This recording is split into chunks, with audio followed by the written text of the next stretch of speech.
नमस्कार। हमारे माता बहनों भाइयों जितने भी बड़े हैं सभी को कल की वीडियो तो आपने देखी होगी जो बहुत इम्पोर्टेंट थी। 17वां अध्याय आज हम करने जा रहे हैं 18वां अध्याय विश्वेश्वर संहिता से।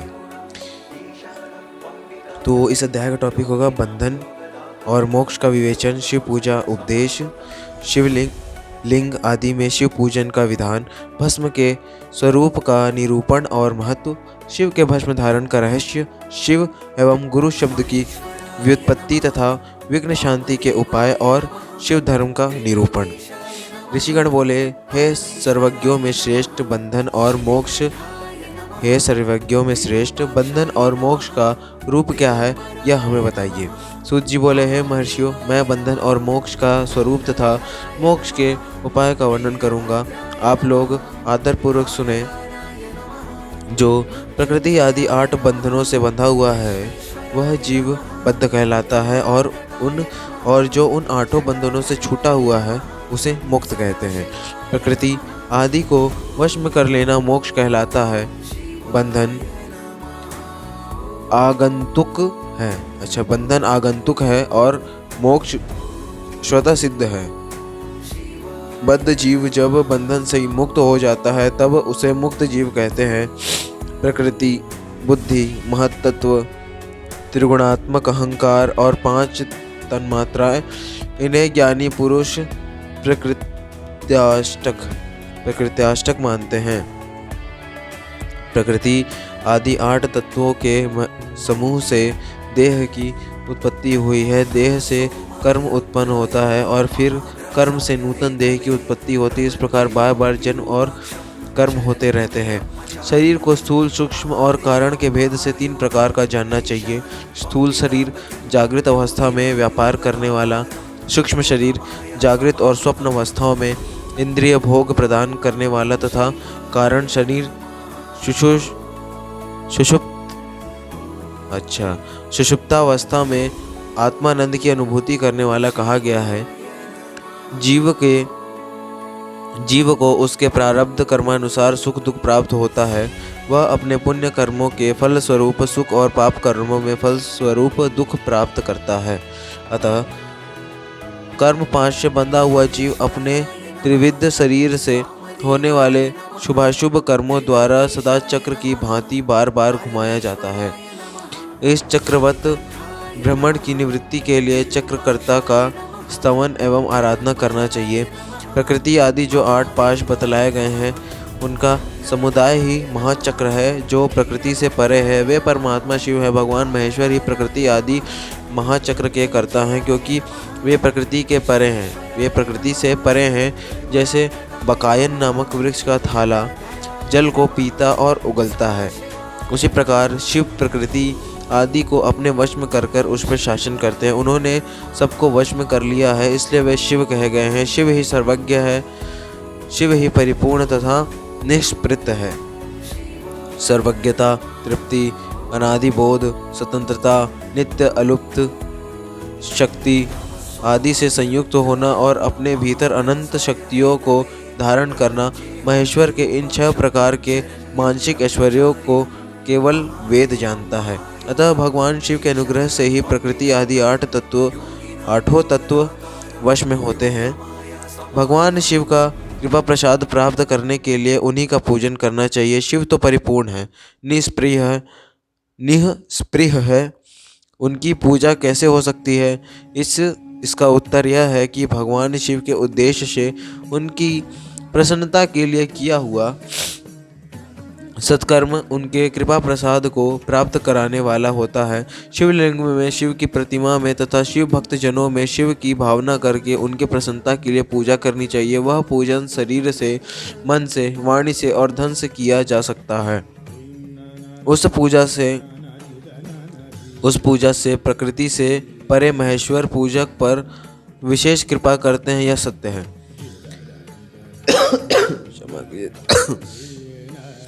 ओम शिव की कृपा से कर्म आदि सभी बंधन अपने वश में हो जाते हैं। कर्म से लेकर प्रकृति पर्यंत सब कुछ जब वश में हो जाता है तब वह जीव मुक्त कहलाता है और स्वात्मा राम रूप से विराजमान होता है। स्वात्मा राम रूप से विराजमान होता है। परमेश्वर शिव की कृपा से जब कर्मजनित शरीर अपने वश में हो जाता है तब भगवान शिव के लोक में निवास प्राप्त होता है। इसी को सालोक्य मुक्ति कहते हैं। जब तन्मात्राएं वश में हो जाती हैं तब जीव जगदम्बा सहित शिव का सामीप्य प्राप्त कर लेता है। यह सामीप्य मुक्ति है। उसके आयुध आदि और क्रिया आदि सब कुछ भगवान शिव के समान हो जाते हैं। भगवान का महाप्रसाद प्राप्त होने पर बुद्धि भी वश में हो जाती है। बुद्धि प्रकृति का कार्य है, उसका वश में होना सृष्टि मुक्ति कही गई है। सृष्टि मुक्ति, उसका वश में होना शास्त्रीय मुक्ति कही गई है। पुनः भगवान का स्मरण, पुनः भगवान का महान अनुग्रह प्राप्त होने पर प्रकृति वश में हो जाएगी। उस समय भगवान शिव का मानसिक ऐश्वर्य बिना यत्न के ही प्राप्त हो जाएगा। सर्वज्ञता आदि जो शिव के ऐश्वर्य हैं उन्हें पाकर मुक्त पुरुष अपने आत्मा में ही विराजमान होता है। वेद और शास्त्रों में विश्वास रखने वाले विद्वान पुरुष इसी को सायुज्य मुक्ति कहते हैं। इस प्रकार लिंग आदि में शिव की पूजा करने से क्रमशः मुक्ति स्वतः प्राप्त हो जाती है। इसलिए शिव का कृपा प्रसाद प्राप्त करने के लिए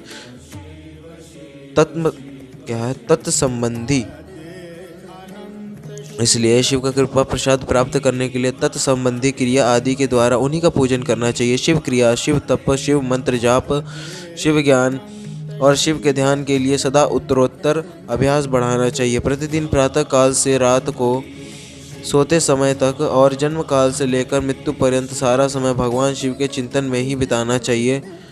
सदोजातादि मंत्रों तथा नाना प्रकार के पुष्पों से जो शिव की पूजा करता है वह शिव को ही प्राप्त होगा। ऋषिगण बोले, हे सुव्रत, अब आप लिंग आदि में शिव जी की पूजा का विधान बताइए। सूत जी बोले, हे द्विजो, मैं लिंगों की क्रम का यथावत वर्णन कर रहा हूँ, आप लोग सुनिए। वह प्रणव ही समस्त अभीष्ट वस्तुओं को देने वाले प्रथम लिंग है। उसे सूक्ष्म प्रणव समझना चाहिए। सूक्ष्म लिंग निष्कल होता है और स्थूल लिंग सकल। पंचाक्षर मंत्र को ही स्थूल लिंग कहते हैं। उन दोनों प्रकार के लिंगों का पूजन तब कहलाता है। वे दोनों ही लिंग साक्षात मोक्ष देने वाले हैं। पौरुष लिंग और प्रकृति लिंग के रूप में बहुत से लिंग हैं। उन्हें भगवान शिव ही विस्तार पूर्वक बता सकते हैं, दूसरा कोई नहीं जानता। पृथ्वी के विकारभूत जो लिंग ज्ञात है उनको मैं आप लोगों को बता रहा हूँ। उनमें प्रथम स्वयंभू लिंग है, दूसरा बिंदु लिंग, तीसरा प्रतिष्ठित लिंग, चौथा चर लिंग और पांचवा गुरु लिंग। देव ऋषियों की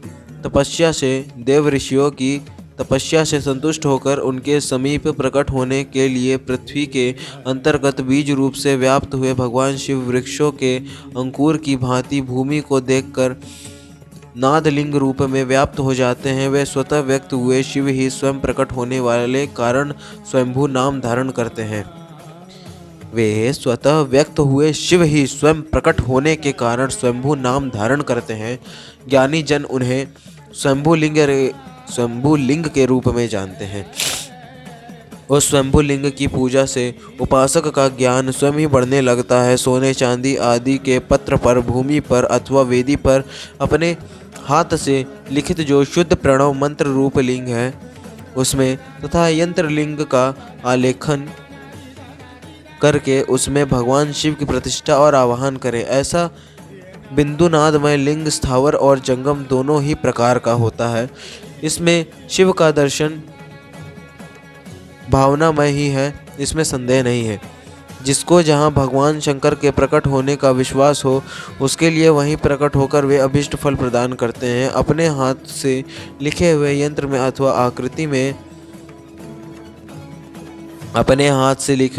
में अथवा अकृत्रिम स्थावर आदि में भगवान शिव का आवाहन करके 16 उपचारों से उनकी पूजा करें। ऐसा करने से साधक स्वयं ही ऐश्वर्य को प्राप्त कर लेता है और इस साधन के अभ्यास से आपको ज्ञान भी प्राप्त हो जाता है। देवताओं और ऋषियों ने आत्मसिद्धि के लिए अपने हाथ से वैदिक मंत्रों के उच्चारण पूर्वक शुद्ध मंडल में शुद्ध भावना द्वारा जिस उत्तम शिवलिंग की स्थापना की है उसे पौरुष लिंग कहते हैं तथा वही प्रतिष्ठित लिंग कहलाता है। उस लिंग की पूजा करने से सदा पौरुष ऐश्वर्य की प्राप्ति होती है। महान ब्राह्मणों और महाधनी राजाओं द्वारा शिल्पी से शिवलिंग क्या है? शिल्पी है, अच्छा। शिल्पी से शिवलिंग का निर्माण कराकर मंत्र पूर्वक जिस लिंग की स्थापना तथा प्रतिष्ठा की गई हो वह प्राकृतिक लिंग है। वह शिवलिंग प्राकृत ऐश्वर्य भोग को देने वाला होता है। जो शक्तिशाली और नित्य होता है उसे पौरुष लिंग कहते हैं और जो दुर्बल तथा अनित्य होता है वह प्राकृत लिंग कहलाता है। लिंग नाभि, जिह्वा, नासिका का अग्रभाग, आपके नाक के आगे का भाग और शिखा के क्रम से क्षमा कीजिएगा। लिंग, नाभि, जिह्वा, नासिका का अग्रभाग और शिखा के क्रम से कटी, हृदय और मस्तक तीनों स्थानों में जो लिंग की भावना की गई है उस आध्यात्मिक लिंग को ही चरलिंग कहते हैं। पर्वत को पौरुष लिंग बताया गया है और भूतल को विद्वान पुरुष प्राकृत लिंग मानते हैं। वृक्ष आदि को पौरुष लिंग जानना चाहिए। गुल्म आदि को प्राकृत लिंग कहा गया है। साठी नामक ध्यान को प्राकृत लिंग समझना चाहिए। और शाली, अगहनी एवं गेहूं को पौरुष लिंग, अणिमा आदि 8 सिद्धियों को देने वाली जो ऐश्वर्य है उसे पौरुष ऐश्वर्य जानना चाहिए। सुंदर स्त्री तथा धन आदि विषयों को आस्तिक पुरुष प्राकृत ऐश्वर्य कहते हैं।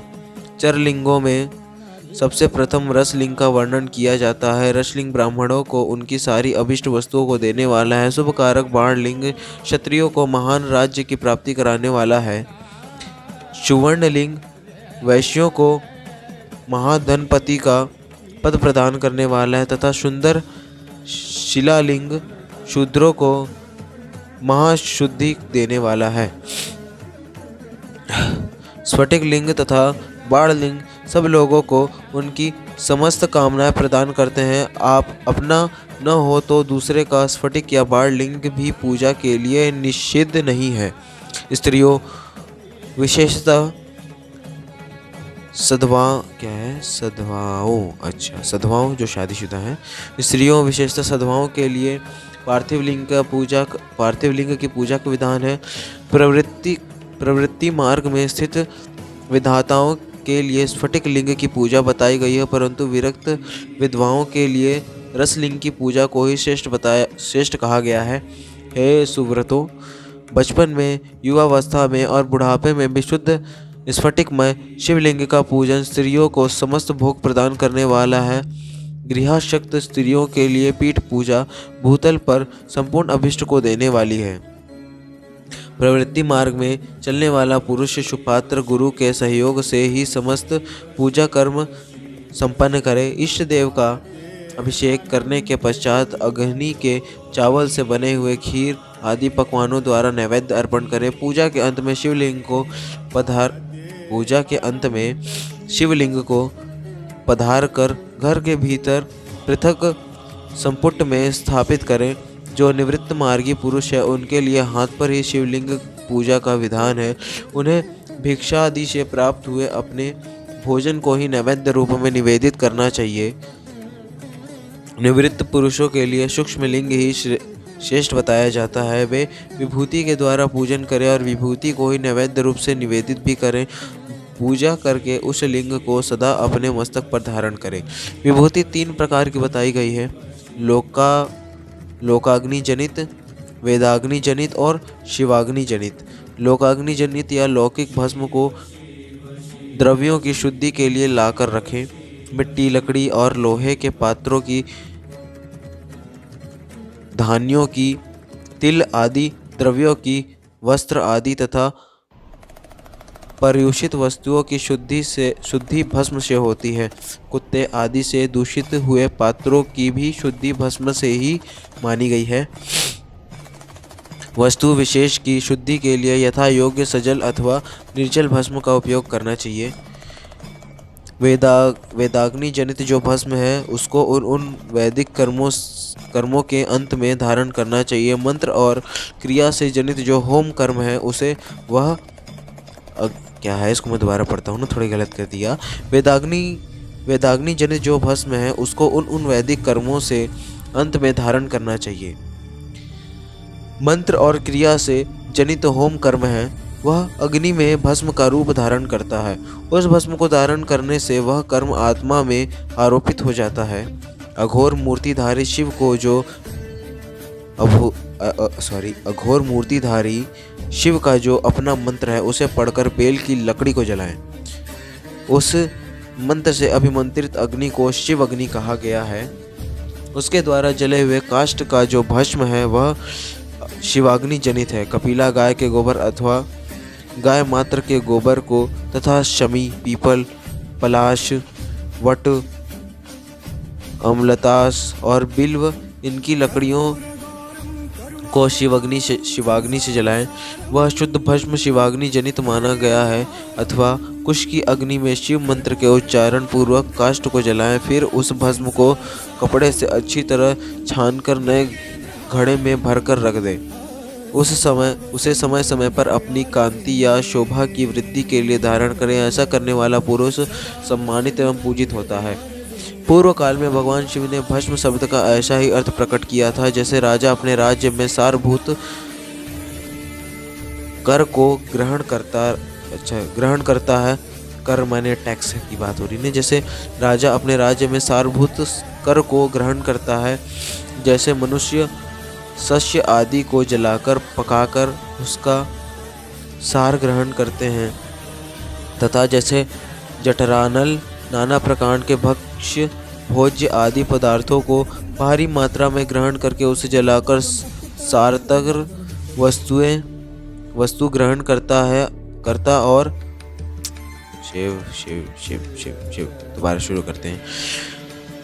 जैसे राजा अपने राज्य में सारभूत कर को ग्रहण करता है, जैसे मनुष्य शस्य आदि को जलाकर यानी कि पकाकर उसका सार ग्रहण करते हैं, तथा जैसे जठरानल नाना प्रकार के भक्ष्य भोज्य आदि पदार्थों को भारी मात्रा में ग्रहण करके उसे जलाकर सारतर वस्तु ग्रहण करता है और उस सारतर वस्तु से स्वदेह का पोषण करता है, उसी प्रकार प्रपंचकर्ता परमेश्वर शिव ने अपने में आधेय रूप से विद्यमान प्रपंच को जलाकर भस्म रूप से उसके सार तत्व को ग्रहण किया है। प्रपंच को दग्ध करके शिव ने उसके भस्म को अपने शरीर में लगाया है। उन्होंने विभूति भस्म पोतने के बहाने जगत के सार को ही ग्रहण किया है। शिव अपने शरीर में अपने लिए रत्न स्वरूप भस्म को इस प्रकार स्थापित किया है। शिव ने अपने शरीर में अपने लिए रत्न स्वरूप भस्म को इस प्रकार स्थापित किया है। आकाश के सार तत्व से केश, वायु के सार तत्व से मुख, अग्नि के सार तत्व से हृदय, जल के सार तत्व से कटिभाग और पृथ्वी के सार तत्व से घुटने को धारण किया है। इसी तरह उनके सारे अंग विभिन्न वस्तुओं के सार रूप हैं। महेश्वर ने अपने ललाट के मध्य में तिलक रूप से जो त्रिपुंड धारण किया है वह ब्रह्मा, विष्णु और रुद्र का सार तत्व है। वे इन सब वस्तुओं को जगत के अभ्युदय का हेतु मानते हैं। इन भगवान शिव ने ही प्रपंच के सर्वस्व को अपने वश में किया है। अतः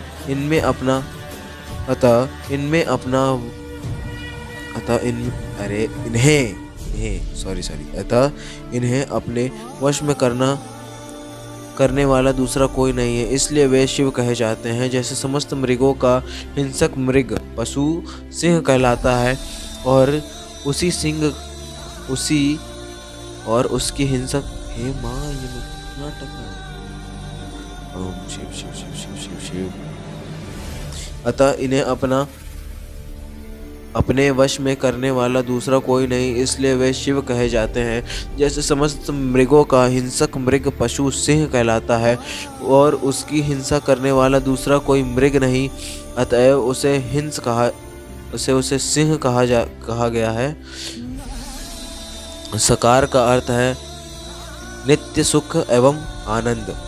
इकार को पुरुष और वकार को अमृत स्वरूप शक्ति कहा गया है। इन सब का सम्मिलित रूप ही शिव कहा गया है।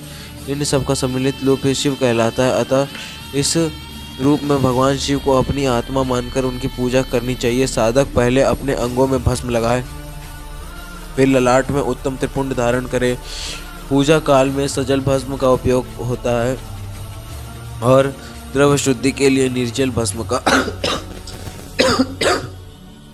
क्षमा कीजिएगा, दिन हो अथवा रात्रि, नारी हो या पुरुष, पूजा करने के लिए उसे भस्म जल सहित त्रिपुंड में ललाट पर धारण करना चाहिए। जल मिश्रित भस्म को त्रिपुंड रूप में धारण जो व्यक्ति शिव की पूजा करता है, जल मिश्रित भस्म को त्रिपुंड रूप में धारण कर जो व्यक्ति शिव की पूजा करता है, उसे सांग शिव की पूजा का फल तुरंत प्राप्त होता है। यह सुनिश्चित है जो प्राणी शिव मंत्र के द्वारा भस्म को धारण करता है वह सभी ब्रह्मचर्य, गृहस्थ, वानप्रस्थ तथा सन्यासी आश्रमों में श्रेष्ठ होता है। उसे शिवाश्रमी कहा जाता है क्योंकि वह एकमात्र शिव को ही परम श्रेष्ठ मानता है। शिव व्रत में एकमात्र शिव में ही निष्ठा रखने वाले को न तो अशौच का दोष लगता है और न तो सूतक का। ललाट के अग्रभाग में अपने हाथ से या गुरु के हाथ से श्वेत भस्म या मिट्टी से तिलक लगाना चाहिए। या यह शिव भक्त का लक्षण है। जो गुणों का रोध करता है वह गुरु है। यह गुरु शब्द का विग्रह कहा गया है। गुणातीत परम शिव राजस आदि सविकार गुणों का अवरोध करते हैं, दूर हटाते हैं, इसलिए वे सबके गुरु रूप का आश्रय लेकर स्थित हैं। गुरु विश्वासी शिष्यों के 3 गुणों को पहले दूर करके उन्हें शिव तत्व का बोध कराते हैं, इसलिए गुरु कहलाते हैं। अतः बुद्धिमान शिष्यों को उन गुरु के शरीर को गुरु लिंग समझना चाहिए। गुरु जी की सेवा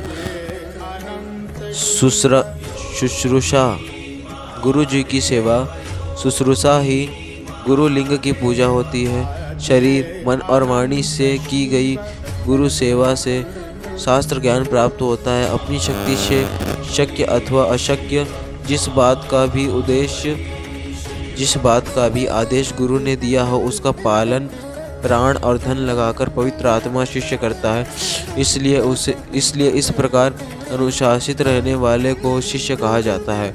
सुशील शिष्य को शरीर धारण के सभी साधन गुरु को अर्पित करके तथा अन्न का पहला पाक उन्हें समर्पित करके उनकी आज्ञा लेकर भोजन करना चाहिए। शिष्य को निरंतर गुरु के सानिध्य के कारण पुत्र कहा जाता है। जिह्वा रूप लिंग से मंत्र रूपी शुक्र का कान रूपी योनि में आधान करके जो पुत्र उत्पन्न होता है उसे मंत्र पुत्र कहते हैं। उसे अपने पिता रूप गुरु की सेवा करनी ही चाहिए। शरीर को उत्पन्न करने वाला पिता जो संसार प्रपंच में पुत्र को डुबोता है, ज्ञान देने वाला गुरु रूप पिता संसार सागर से पार कर देता है। इन दोनों पिताओं के अंतर को जानकर गुरु रूप पिता की अपने कमाए धन से तथा अपने शरीर से विशेष सेवा पूजा करनी चाहिए। पैर से केस पर्यंत जो गुरु के शरीर के अंग हैं उनकी भिन्न भिन्न प्रकार से यथा स्वयं अर्जित धन के द्वारा उपयोग की सामग्री प्राप्त कराकर अपने हाथों से पैर दबाकर स्नान अभिषेक आदि कराकर तथा नैवेद्य भोजन आदि देकर पूजन करनी चाहिए।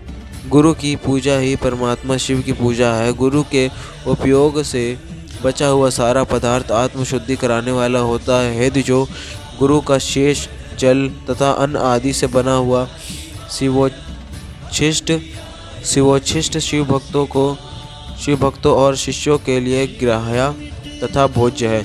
गुरु की आज्ञा के बिना उपयोग में लाया हुआ सब कुछ वैसा ही है जैसे चोर चोरी करके लाई हुई वस्तु का उपयोग करता है। गुरु भी विशेष ज्ञानवान पुरुष मिल जाए गुरु से भी विशेष ज्ञानवान पुरुष मिल जाए तो उसे भी यत्नपूर्वक गुरु बना लेना चाहिए। अज्ञान रूपी बंधन से छूटना ही जीव मात्र के लिए साध्य पुरुषार्थ है। अतः जो विशेष ज्ञानवान है वही जीव को उस बंधन से छुड़ा सकता है। कर्म की सांगोपांग पूर्ति के लिए पहले विघ्न शांति करनी चाहिए। निर्विघ्नता पूर्वक तथा सांग संपन्न हुआ कार्य ही सफल होता है। इसके लिए भी कर्मों के प्रारंभ में बुद्धिमान व्यक्ति को विघ्न विनाशक गणपति का पूजन करना चाहिए। सभी बाधाओं को दूर करने के लिए विद्वान व्यक्ति को सभी देवताओं की पूजा करनी चाहिए। ज्वर आदि ग्रंथ रोग आध्यात्मिक बाधा कही जाती है। पिशाच और शियार आदि का दिखना बाबी का जमीन पर उड़ जाना, अच्छा बाम्बी है, ये बाम्बी होगा इसका मतलब ना, ऊपर चंद्र बिंदु है ना। बाम्बी का जमीन पर उड़ जाना, अकस्मात छिपकली आदि जंतुओं का गिरना, घर में कच्छप सांप दुष्ट स्त्री का दिखना, वृक्ष नारी और गौ आदि की प्रसूति का दर्शन होना आगामी दुख का संकेत होता है। अतः यह आदि भौतिक बाधा मानी जाती है। किसी अपवित्र वस्तु का गिरना, बिजली गिरना, महामारी, ज्वरमारी, हैजा, गोमारी, मसूरी का एक प्रकार का शीतला रोग,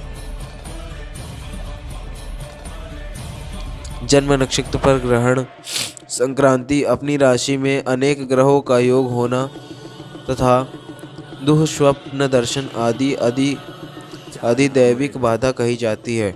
शव, चांडाल और पतित का स्पर्श अथवा इनके घर के भीतर आना भावी दुख का सूचक होता है।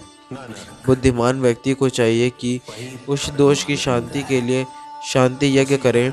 किसी मंदिर, गौशाला, यज्ञशाला अथवा घर के आंगन में जहां 2 हाथ पर ऊंची जमीन हो, उसे अच्छी तरह साफ करके उस पर एक भार धान रखकर उसे फैला दे। उसके बीच में कमल बनाए तथा कोण सहित 8 दिशाओं में भी कमल बना दे। फिर प्रधान कलश में सूत्र बांधकर तथा गूगल की धूप दिखाकर उसे बीच में तथा दिशाओं में बनाए और कमलों पर अन्य 8 कलश स्थापित कर दें। इसको दोबारा बताता हूँ ना। फिर प्रधान कलश में सूत्र बांधकर गूगल की धूप दिखाकर उसे बीच में तथा दिशाओं में बनाए गए कमलों पर अन्य 8 कलश स्थापित कर दें। 8 कलशों में कमल, आम्र पल्लव, कुशा डालकर गंध आदि पंचद्रव्यों से युक्त मंत्रपूत जल से उन्हें भरें। उन समस्त कलशों में नीलम आदि रत्नों को क्रमशः डालना चाहिए। तत्पश्चात बुद्धिमान यजमान कर्म कांड को जानने वाला सप्तनिक आचार्य का वर्ण करे। भगवान विष्णु की स्वर्ण प्रतिमा तथा इंद्र आदि देवताओं की भी प्रतिमाएं बनवाकर उन कलशों में छोड़े। पूर्ण पात्र से ढके मध्य कलश पर भगवान विष्णु का आवाहन करके उनकी पूजा करें। पूर्व दिशा से प्रारंभ करके सभी दिशाओं में मंत्रानुसार इंद्र आदि की क्रमशः पूजन करना चाहिए। उनके नामों में चतुर्थी विभक्ति सहित नमः का प्रयोग करते हुए उनका पूजन कराना चाहिए। आवाहन आदि सारे कार्य आचार्यों द्वारा संपन्न कराया तथा आचार्य और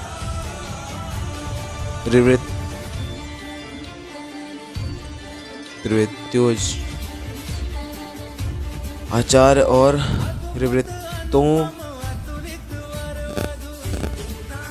हेलो आवाज़ लगता है कट रही थी ना बार बार, इसलिए थोड़ा गड़बड़ हो गई। अभी आवाज़ साफ आता होगा, दोबारा से पढ़ता हूँ इसको। आवाहन आदि सारे कार्य आचार्यों द्वारा संपन्न कराए तथा आचार्य और ऋत्विजों सहित उन देवताओं के मंत्रों को 100 बार जपे। कलशों की पश्चिम दिशा में कलशों की पश्चिम दिशा में जप के बाद होम करना चाहिए। हे विद्वान जनों, वहाँ जप होम करोड़, लाख, हजार अथवा 108 की संख्या में हो सकता है। इस विधि से एक दिन, 9 दिन अथवा 40 दिनों में देश काल की व्यवस्था के अनुसार शांति यज्ञ यथोचित रूप में संपन्न करें। शांति के लिए शमी तथा वृत्ति, रोजगार के लिए पलाश की समिधा से अन्न, घृत तथा सुगंधित द्रव्यों से उन देवताओं के नाम अथवा मंत्रों से हवन करना चाहिए। प्रारंभ में जिस द्रव्य का उपयोग किया गया हो, अंत तक उसी का प्रयोग करना चाहिए। अंतिम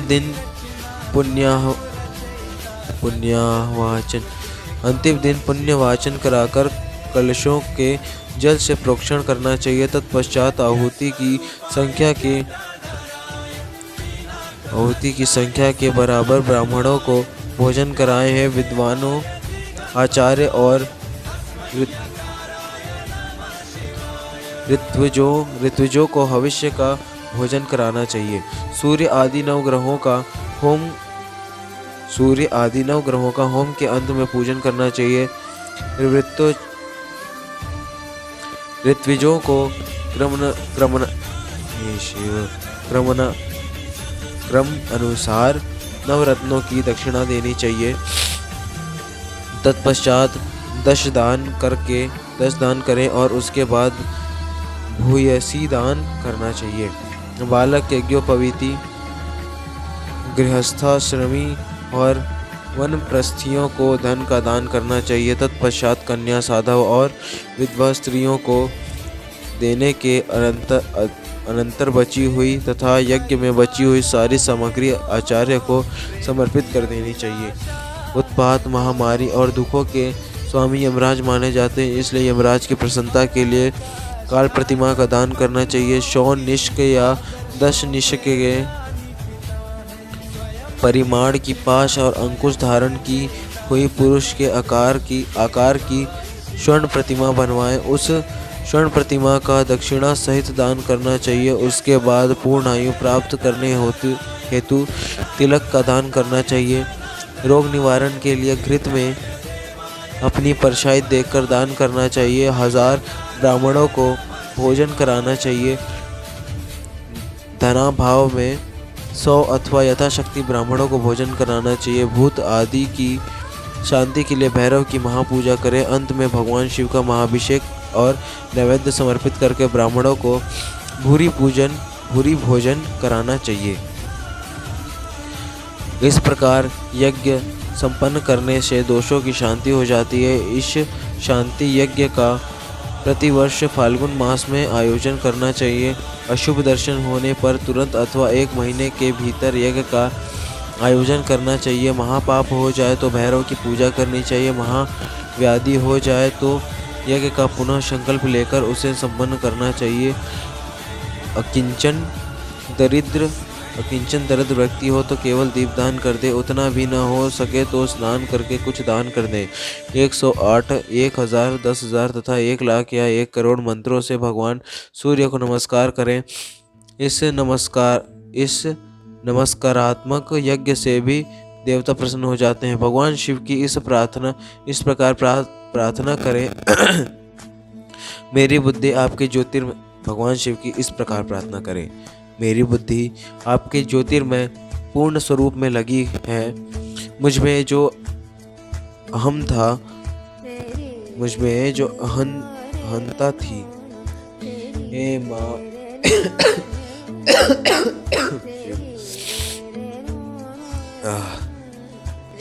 यहाँ पे एक में लिखा है ना, मात्रा का कंफ्यूजन उच्चारण से ही होना चाहिए, नहीं तो फिर कंफ्यूजन हो जाता है।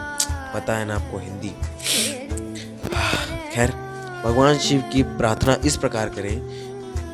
मेरी बुद्धि आपके ज्योतिर्मय पूर्ण स्वरूप में लगी है। मुझ में जो अहंता थी वह आपके दर्शन से नष्ट हो गई है। मैं अपनी देह से आपको प्रणाम करता हूँ। हे प्रभु, आप महान हैं, आप पूर्ण हैं और मेरा स्वरूप भी आप ही है। तो इस समय तो भी इस समय मैं आपका दास हूँ। इस प्रकार यथा योग नमस्कार पूर्वक स्वात्म यज्ञ करना चाहिए। तत्पश्चात भगवान शिव को नैवेद्य देकर तांबूल समर्पित करना चाहिए। तब स्वयं 108 बार शिव की प्रदक्षिणा करनी चाहिए। 1000, 10,000 या 1,00,000 या करोड़ प्रदक्षिणा दूसरों के द्वारा करवाई जा सकती है। शिव की प्रदक्षिणा से सारे पापों का तत्क्षण नाश हो जाता है। तत्क्षण माने कि उसी पल नाश हो जाता है। दुख का मूल व्याधि है और व्याधि का मूल पाप में होता है। धर्म आचरण से ही पापों का नाश बताया गया है। भगवान शिव के उद्देश्य से किया गया धर्माचरण पापों का नाश करने में समर्थ होता है। शिव के धर्मों में प्रदक्षिणा को प्रधान कहा गया है। क्रिया से जप रूप होकर प्रणव ही प्रदक्षिणा बन जाता है। जन्म और मरण का द्वंद्व ही माया चक्र कहा गया है। शिव का माया चक्र ही बलिपीठ कहलाता है। बलिपीठ से आरंभ करके प्रदक्षिणा के क्रम से एक पैर पीछे दूसरा पैर रखते हुए बलिपीठ में पुनः प्रवेश करना चाहिए। तत्पश्चात नमस्कार करना चाहिए। इसे प्रदक्षिणा कहा जाता है। बलिपीठ से बाहर निकलना, जन्म प्राप्त होना और नमस्कार करना ही आत्मसमर्पण है। जन्म और मरण रूप द्वंद्व भगवान शिव की माया से प्राप्त है। जो इन दोनों को शिव की माया को ही अर्पित कर देता है, वह फिर शरीर के बंधन में नहीं पड़ता। जब तक शरीर रहता है तब तक जो क्रिया के ही अधीन है वह जीवबद्ध कहलाता है। स्थूल, सूक्ष्म और कारण तीनों शरीरों को वश में कर लेने पर जीव का मोक्ष हो जाता है। ऐसा ज्ञानी पुरुषों का कथन है। माया चक्र के निर्माता भगवान शिव ही परम कारण है। वे अपनी माया के दिए हुए द्वंद्व स्वयं ही परिमार्जन करते हैं। अतः शिव के द्वारा कल्पित हुआ द्वंद्व उन्हीं को समर्पित कर देना चाहिए। हे विद्वानों, प्रदक्षिणा और नमस्कार शिव को अति प्रिय है, ऐसा जानना चाहिए। भगवान शिव की प्रदक्षिणा, नमस्कार और षोडशोपचार पूजन अत्यंत फलदायी होता है। ऐसा कोई पाप इस पृथ्वी पर नहीं है जो शिव प्रदक्षिणा से नष्ट न हो सके। इसलिए प्रदक्षिणा का आश्रय लेकर सभी पापों का नाश कर लेना चाहिए।